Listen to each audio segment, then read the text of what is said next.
In February 1997, the body of a 69-year-old woman was discovered in Calverton, New York. Her case remained cold until a breakthrough came decades later. Anne Lustig was born in 1928. At 69 years old, she resided in a group home located in Northport, Suffolk County on Long Island, New York. Despite the safety and comfort of her surroundings, Anne was unaware of the danger that awaited her. On February 18, 1997, Anne had an appointment at the Buckman Day Treatment Center, located on the campus of Kings Park Psychiatric Hospital. After her therapy session, she left the center as usual, unaware that this day would mark a tragic turn in her life. When Anne did not return to her group home in Northport, the staff grew concerned. Recognizing that something was wrong, they immediately reported her missing to the local authorities. Their swift action set the wheels of an investigation into motion. As the police began searching for answers about her whereabouts, law enforcement acted quickly, launching a thorough inquiry into Anne's disappearance. The officers canvassed the area, interviewed anyone who might have seen her, and attempted to piece together her movements after leaving the treatment center. Tragically, the search ended the following day on February 19th, when Anne's body was found in the woods off Fresh Pond Road near Calverton, New York. The medical examiner ruled that Anne's life was ended. She had suffered blunt force trauma and neck compression, evidence of a violent encounter. As the investigation continued, the police focused on identifying possible suspects and interviewing witnesses who might shed light on the events leading to her end. As the investigation into Anne's case continued, law enforcement discovered a potential connection to an earlier crime. On December 20, 1996, an 82-year-old woman, also a patient at Kings Park, had been abducted from outside the facility and indecently assaulted. The similarities raised concerns that the same individual might be responsible for both attacks. That victim lived to tell of her nightmare of being kidnapped in a van. Despite the detectives' efforts, leads eventually ran dry and the case went cold. Almost 3 decades later, in April 2024, the Suffolk County District Attorney's Office established a cold case task force. The team was created specifically to reinvestigate unsolved cases using modern forensic techniques and advanced DNA technology, offering renewed hope for long-stalled investigations like ANS. Between November 2024 and early 2025, forensic evidence from Anne's clothing was re-examined. Scientists were able to develop a full DNA profile, which was then uploaded to the national database. In November, this breakthrough led to a match with Stephen Bry, a man already in the system due to prior convictions, including sexual offenses. Bry was deceased by the time of the match, having lost his life in 2014. Despite his passing, the investigators continued to uncover additional evidence linking him to the crime. A two-toned blue Ford van seen near the location where Anne's body was recovered was traced back to Bry's family, further strengthening the connection between him and this case. The combination of DNA evidence and circumstantial links provided the investigators with a clear understanding of who had been responsible for Anne's end. Though Bry could no longer face prosecution, the findings offered closure and confirmed long-held suspicions about the case. The Suffolk County District Attorney publicly stated that had Stephen Bry been alive, the evidence collected would have been sufficient to prosecute him for taking Anne's life. Suffolk County prosecutors said that Anne was waiting for a taxi outside of Kings Park State Psychiatric Hospital in February 1997 when she was picked up, assaulted, beaten, and slain. Anne's grandson, Joseph Saccone, said, "Anne was a beautiful person that navigated an ugly world and met a horrible end." He added, "The monster that took her last breath from her is no longer walking among us. The hope of an answer is always worth holding on to, and that it is important to never give up." On March 8, 1987, the authorities made a discovery of a body in Henderson County, Texas. Despite leads, no motive or suspect was identified, and the case went cold for decades. Ricky Harridge was born on January 13, 1958 in Anson, Texas, and spent most of his childhood in Athens after his family relocated there when he was still an infant. From an early age, he showed a strong sense of responsibility and determination, traits that would define much of his adult life. Growing up in a close-knit family, Ricky was known for his caring nature and the deep bond he shared with his loved ones. Despite facing early challenges in his education, Ricky's ambition never wavered. He made the difficult decision to drop out of high school during his junior year, but later took the initiative to earn his GED. His efforts did not stop there. He had plans to attend college and explore opportunities at different universities, determined to build a better future for himself and his family. Throughout his life, Ricky worked a variety of jobs. He gained hands-on experience as a carpenter and construction worker. He also spent time working in the oil field. Ricky also served his country with pride, enlisting in the U.S. Navy as a storekeeper seaman recruit. However, he made the selfless decision to leave the Navy earlier than planned to help support his mother financially. On the evening of Saturday, March 7, 1987, 29-year-old Ricky left his home, never anticipating that this would be the last time his family would see him alive. When he failed to return that night and into the next morning, his loved ones grew increasingly concerned and reported him missing to the local authorities. The community, shocked by his sudden disappearance, joined the search in hopes of finding him safe. The local police quickly launched an investigation determined to uncover Ricky's whereabouts and ensure his safety. The following day, on March 8, around 1:00 p.m., the search came to a tragic conclusion.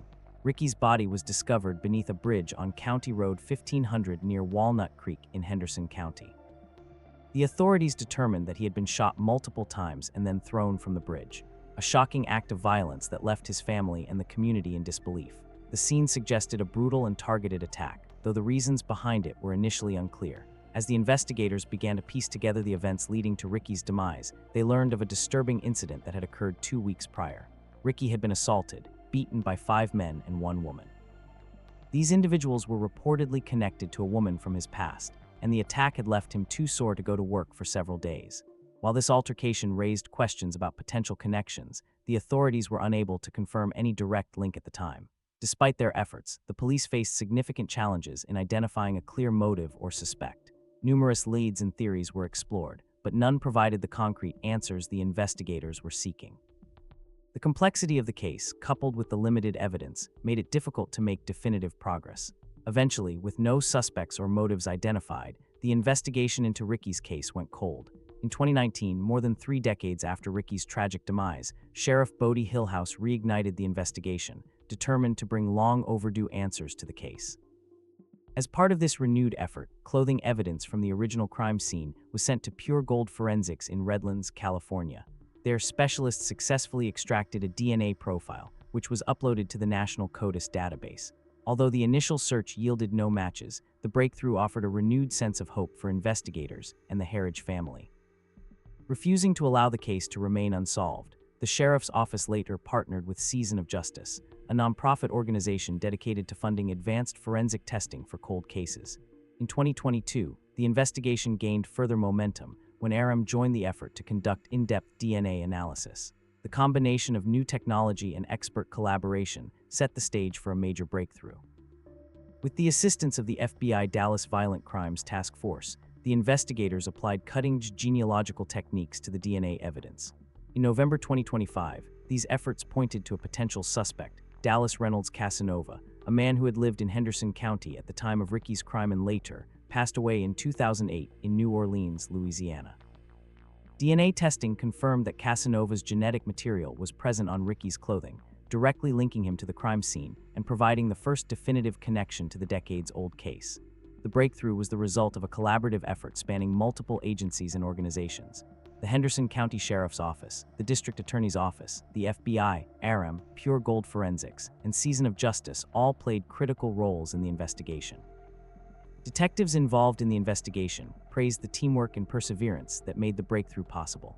One lead investigator commented, "This case would not have been solved without the relentless dedication and collaboration of everyone involved. We are thankful for the support we received from our partners and proud of the determination shown by our team. I am extremely proud that this new evidence can provide some answers to the family." Henderson County Sheriff Bodie Hillhouse said, "We are never going to know why. And unfortunately that happens in a lot of these cases. But you know, at least we were able to give them some answers, and they know a little bit more about the case, and because Dallas Casanova was on nobody's radar." He added, "A lot of people are skeptical, but the evidence that we have in reference to this case is very, very strong, and I personally feel like if it went before a jury in today's time, Dallas Casanova would have been convicted. Unfortunately, he is deceased and we were not able to bring him to justice. For Ricky's family, closure is still out of reach." His sister, Virginia Culpepper, said nothing is going to bring Ricky back. She said that she is thankful for the investigators' work, but she is not ready to stop asking questions. She said, "I just feel like there is more that can still be done, and case closed just does not do it for me. We still do not have justice and right, it does not bring him back." His mother, Annette, said he was always helpful with all the family, and he was just a magnificent son to all and brother to the whole family, and he was kind of like the rock, you know, the oldest. She added, "I am asking you, if that had been your brother, would that be enough for you? I think I would want more. Everybody would want more." In September 1984, a passerby spotted a strange bundle floating in Narrow River in Narragansett, Rhode Island. The woman's family had to wait more than 4 decades for a breakthrough. Deborah Stone was born around 1960. At 24 years old, she lived in Rhode Island. By the summer of 1984, she was known to associate with a man named Robert D. Jeremiah, a Johnston resident with known ties to substance distribution and possible mob connections. Robert was in his mid-30s and had developed a reputation in the area for being both manipulative and intimidating. Despite his dangerous reputation, Deborah continued to visit him regularly, suggesting a complicated personal or transactional relationship. In the weeks leading up to her disappearance, those close to Deborah noticed that she seemed tense and secretive. Though she did not know it, the events of late August 1984 would lead to one of Rhode Island's most enduring mysteries. Deborah was last seen alive on August 28, 1984, when she was visiting Robert Jeremiah at his Johnston residence. Witnesses recalled that she planned to stay only a short while, but after that evening she was never seen alive again. When she failed to contact friends or family in the following days, concern began to grow. But at the time, no formal missing person report was immediately filed.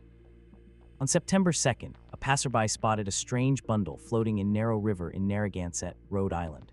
When the investigators retrieved it, they made a shocking discovery. A young woman's body had been stuffed inside a sleeping bag, her remains anchored with a cinder block. The woman was quickly identified as being Deborah. An autopsy revealed that she had been strangled to her end with no signs of overdose, directly contradicting later claims made by Robert. The condition of the body and the effort made to conceal it made it clear to the investigators that this was a calculated crime meant to send a message and destroy evidence. In the immediate aftermath of the discovery, Robert emerged as a prime suspect. Witnesses confirmed that Deborah had last been seen with him, and others alleged that he confessed privately that she had passed away in his home. Robert, however, told the police that Deborah had overdosed and that he had panicked, disposing of her body to avoid attention, a claim medical examiners quickly refuted. An informant later admitted to helping Robert dispose of the body, providing details that perfectly matched the evidence, including the sleeping bag and the cinder block used to sink her body. However, despite these testimonies, Robert was never charged due to insufficient physical evidence and unreliable witnesses. In October 2025, after more than 4 decades, the Rhode Island Attorney General's Cold Case Unit officially closed the case, naming Robert Jeremiah as Deborah's perpetrator. One witness told the investigators that Jeremiah disclosed to them that he had to end Deborah because she was stealing from him. Unfortunately, Jeremiah has passed away in 1995, and this meant no prosecution was possible. Attorney General Peter Neuranha emphasized that the investigation's findings provided long overdue answers for Deborah's surviving relatives. The authorities credited the closure to traditional detective work combined with modern investigative persistence. The reins and verification of confessions allowed the unit to reconstruct the crime with confidence, demonstrating the power of revisiting old cases with fresh eyes. For the community of Narragansett and Deborah's family, the announcement brought bittersweet relief. After more than 40 years, they finally had confirmation of what many long suspected, that Deborah's perpetrator had a name, a motive, and a history of violence, and that justice, even delayed, had finally spoken. In October 1962, the town of Bristolboro, Pennsylvania, was shattered by a crime that defied comprehension. The brutal slaying of the young girl stunned the community and ignited an investigation that would span generations. Caroline Daugherty, born on May 17, 1953, was the eldest daughter of Frank and Dorothy Daugherty. The family lived in Landreth Manor, a neighborhood in Bristol Township, Pennsylvania.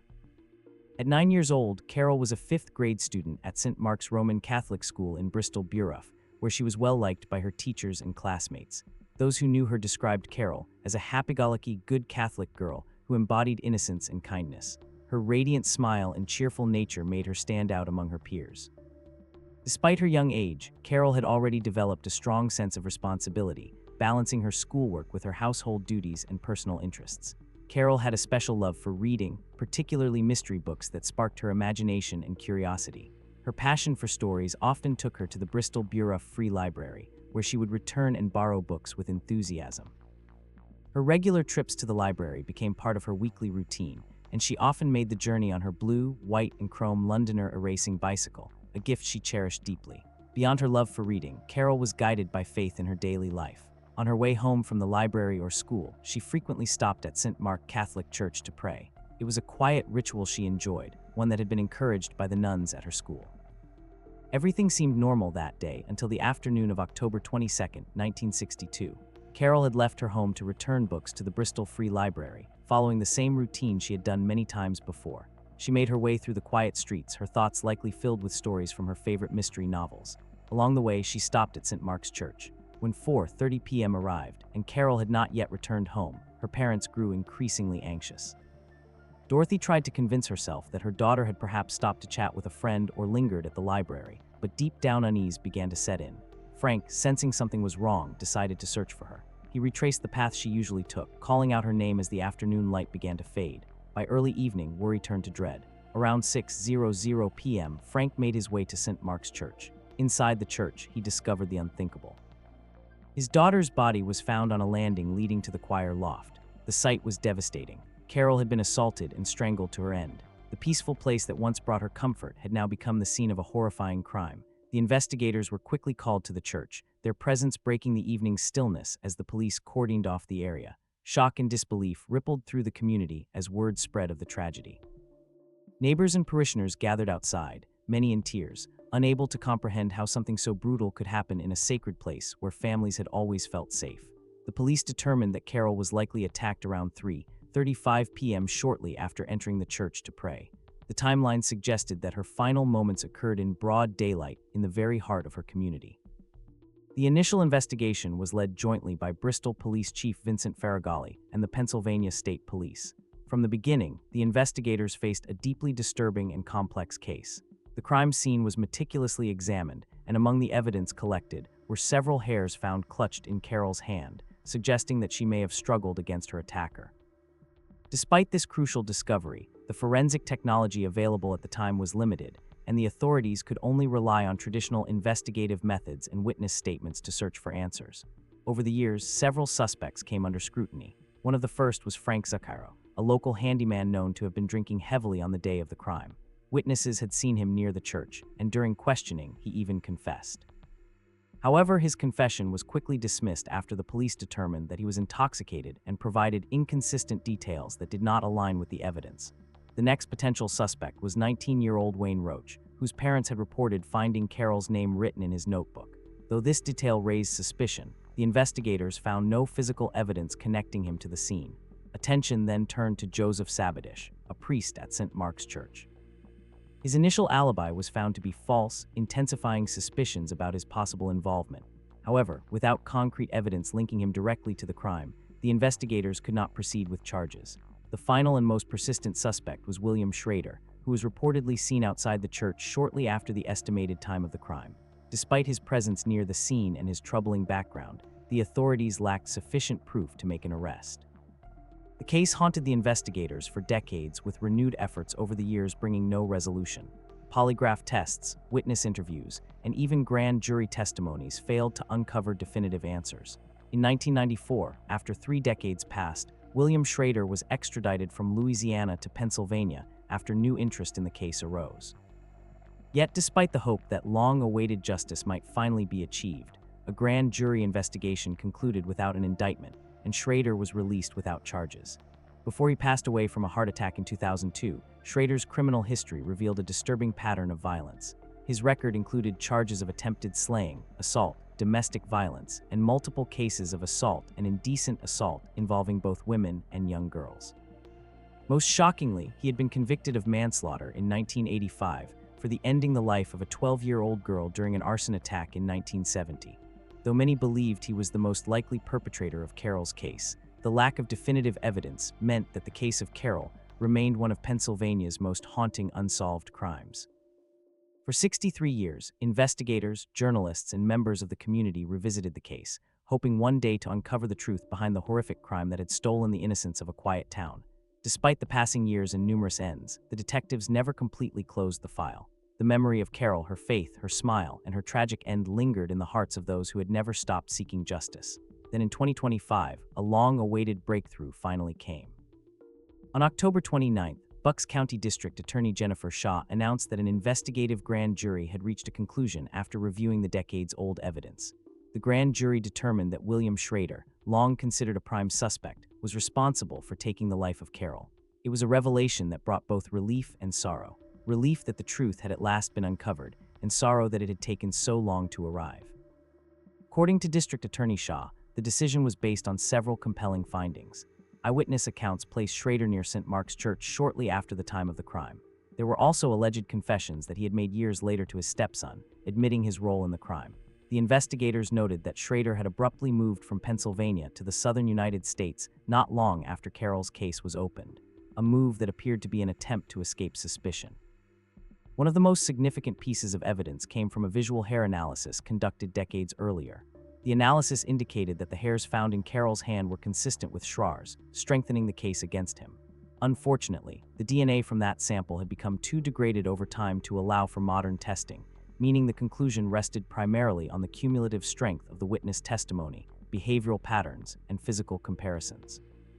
The announcement came exactly 63 years and 1 day after Carol's life was tragically ended, marking a monumental moment for both the Dougherty family and the Bristol community.